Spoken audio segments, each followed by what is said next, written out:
নমস্কার, আমি cooking blog page থেকে সকলকে আমন্ত্রণ জানাচ্ছি আজকের রেসিপি ঘরে থাকা উপকরণে পাস্তা রান্নার রেসিপিটি সম্পূর্ণ দেখার অনুরোধ রইল। তো চলুন দেরি না করে রেসিপিটি শুরু করা যাক। চুলা অন করে একটি পাত্র বসিয়ে দিয়ে দিয়েছি বেশ খানিকটা জল, লবণ, অল্প পরিমাণে সয়াবিন তেল, প্যাকেটের পাস্তা। জলটা গরম হওয়ার পর দিয়ে দিয়েছি, নাড়াচাড়া করে নিয়েছি। 8 থেকে 10 মিনিটের মতো বয়েল করে ছাঁকনির সাহায্যে ছেঁকে পাস্তা নামিয়ে নিয়েছি। পাত্রটি ক্লিন করে আবারও চুলায় বসিয়ে দিয়েছি। পাত্রটি গরম হওয়ার পর দিয়ে দিয়েছি তেল,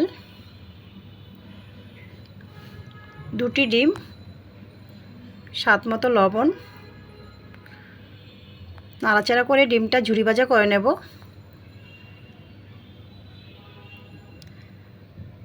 দিয়ে দিয়েছি গোলমরিচের গুঁড়া,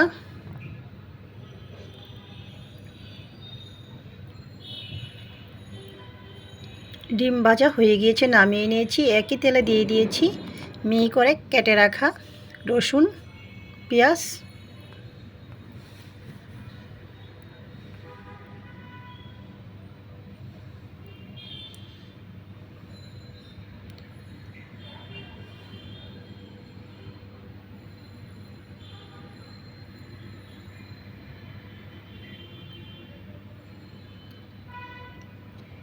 স্বাদ মতো কাঁচা লঙ্কা,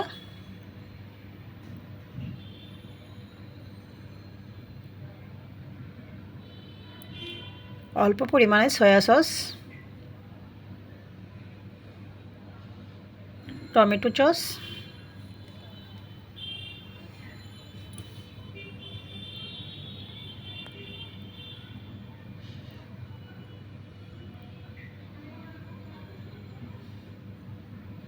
পাস্তা,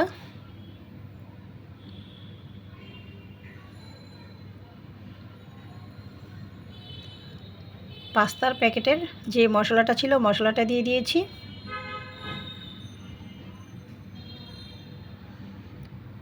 ভেজে রাখা ডিম দিয়ে দিয়েছি। নাড়াচাড়া করে সব কিছু মিক্স করে নেব।